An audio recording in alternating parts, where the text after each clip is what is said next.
బిందెడు తాగునీటికి అల్లాడుతున్నటువంటి వేలాది గ్రామాలు ఉన్నాయి.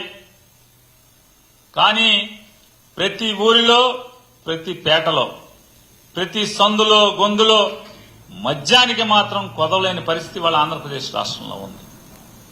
మంచినీళ్లకు దిక్కులేదేమో గాని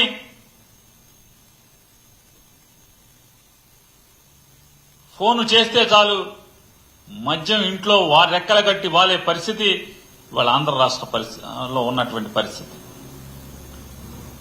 ఆంధ్రప్రదేశ్లోని చంద్రబాబు నాయుడు గారు, పవన్ కళ్యాణ్ గారు, పురంధేశ్వరి గారి సమిష్టి నాయకత్వంలో నడుస్తున్నటువంటి ఈ ప్రభుత్వంలో, ప్రస్తుత ప్రభుత్వంలో సూపర్ 6 పథకాలకు దిక్కులేదు గాని క్యాష్ కొట్టు, బెల్ట్ పట్టు అనే పథకానికి మాత్రం పథకం ఫుల్లుగా నడుస్తున్న పరిస్థితి వాళ్ళు మన కళ్ళకి కనపడుతుంది. బెల్టుల ఆక్షన్, వేలంపాట్లో పాట పాడుకో, ఎమ్మెల్యేకి డబ్బు కొట్టుకో, బెల్ట్ పట్టుకో. సూపర్ 6 పథకానికి మాత్రం దిక్కులేదు. మాకు ఓటు ఇవ్వండి. మొట్టమొదటిది సూపర్ 6 లో మొట్టమొదటిది ప్రతి ఆడకూతురికి 18 ఏళ్లు నిండితం ఆలస్యం 59 సంవత్సరాలు వచ్చేంత వరకు, నిండేంత వరకు కూడా నెలకి 1500 ఇస్తామని చెప్పి ఆ పథకానికి దిక్కులేదు. మొదటి పథకానికి దిక్కులేదు. మొదటి సంతకానికి దిక్కులేదు. ఎన్ని సంతకాలు ఇట్టారు? మొదటి సంతకాలు చొక్కా పట్టుకోమన్నాడు. ఎవరైనా మేం చెప్పిన మాట అమలు కాకపోతే చొక్కా పట్టుకోమన్నాడు డిఫాక్టో సీఎం గారు. చొక్కా పట్టుకుందామని కడుపు రగిలినోడు వెళ్తే శుక్రవారం మధ్యాహ్నం నుంచి ఈ డిఫాక్టో సీఎం గారు ఆంధ్ర రాష్ట్రంలో ఉండడు. శుక్రవారం మధ్యాహ్నం నుంచే ఉండడు. మళ్ళీ సోమవారం పొద్దున వస్తాడు. హైదరాబాద్ మకాం. లేదా కొడుకు చెప్పాడు కదా తండ్రిని నిలదీద్దాం, తండ్రి చొక్కా పట్టుకుందాం అని వెళ్తే శనివారం మధ్యాహ్నం నుంచి తండ్రి ఉండడు. సోమవారం వస్తాడు మళ్ళీ. సరే ఇద్దరు దొరకట్లేదు కదా. ఈ ప్రభుత్వాన్ని నడిపేది నేనే, నన్ను నమ్మండి, ఓటేయండి అని చెప్పి ఓటేయించుకుంటాకి ఒక ఆయన తిరిగాడు కదా. ఆయన కోసం కొన్ని ఆయన చొక్కా అన్న పట్టుకుందాం అని చెప్పని ప్రజలు ఈ పథకాలు అన్నవాళ్ళు ఎవరన్నా, అంటే ఈ మాటలు ఇచ్చిన వాళ్ళు, ఈ మాటలు అమలు కాలేదు కదా. మొన్న పట్టుకోమన్నారు, చొక్కా పట్టుకోమన్నారు కదా, కాలర్ పట్టుకోమన్నారు కదా అని వెళ్తామంటే ఆయనేమో ఒక ఆయనేమో కాలర్ లేని చొక్కాలతో లాల్చీలు వేసుకు తిరుగుతాడు. పసుపు రంగు లాల్చీలు, కాషాయ రంగు లాల్చీలు. ఆయన ఎక్కడ ఉంటాడే అంటే ఆయన అసలు దొరకడు.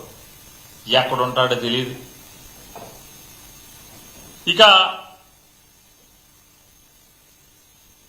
ఈనాడు, జ్యోతి, టీవీ5, ఈనాడు, జ్యోతి, టీవీ5 ఈ పేపర్లు కానీ టీవీలు కానీ జగన్ బెంగళూరు వెళ్ళాడు అంటారు. కానీ మీరే అంటారు 11 సీట్లు అని. 11 సీట్లు లేవు, ప్రతిపక్ష హోదా లేదని మీరే చెప్తున్నారు, ప్రజలు ఇవ్వలేదని. ఆయన బెంగళూరు వెళ్తే మాత్రం మీకు మాత్రం పెద్ద పెద్ద తాటికాక్షంతో రాస్తారు. అధికారం ఇచ్చారు ప్రజలు, 164 సీట్లు ఇచ్చారు. ఒకడు ముఖ్యమంత్రి, ఒకడు ఉప ముఖ్యమంత్రి, ఒకడేమో డిఫాక్టో సీఎం. ఈ ముగ్గురు అసలు మామూలు కనపడరు. శుక్రవారం ఒకడు వెళ్ళిపోతాడు, శనివారం ఒకడు వెళ్ళిపోతాడు. ఒక్క రోజన్నా రాశారా? రాసిన పాపాన్ని పోయారు ఎవడన్నా ఒక్కడన్నా? చేతులు రావా?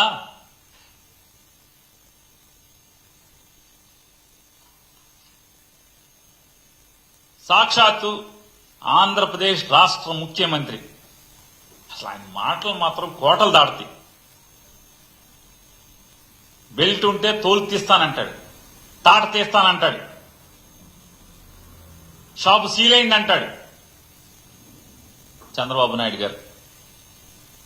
ఆయన నియోజకవర్గం కుప్పంలో గాని లేదా ఇంకొక ఆయన ఉన్నారు, రకరకాల అసలు మామూలుగా అపరిచితుడు అనాలా లేదా దశావతారం అనాలా అర్థం కాదు మనకి. అన్ని గేటప్లు ఆయనే. కాసేపు మనకు అపరిచితుల్లా కనపడతాడు పవన్ కళ్యాణ్ గారు, కాసేపు దశావతారాలు, అన్ని పాత్రలు ఆయనే. కాసేపు హోమ్ మినిస్టర్ని పీకేస్తానంటాడు, నిన్న మొన్న చెప్తున్నాడు అధికారులు ఇక ఉపేక్షించను, తోలు తీస్తా తాట తీస్తా అంటాడు. ఊళ్ళో మాత్రం ఉండడు, కేబినెట్ మీటింగ్లకు రాడు, సమీక్షలకు రాడు, ప్రభుత్వాన్ని నడపటాకు ఉండడు. వాళ్ళేమో 25 ఇచ్చాము 50 ఇచ్చాము ఉంటారు. ఏది నిజమో దేవుడికి ఎరగాలి, ఎర్ర పుస్తకానికి తెరవాలి. 25 ఇస్తున్నారా 50 ఇస్తున్నారా అనేది. ఇంకొకటి చెప్తాడు, ఏదో టెండర్లో ఏదో చూస్తున్నామంటాడు.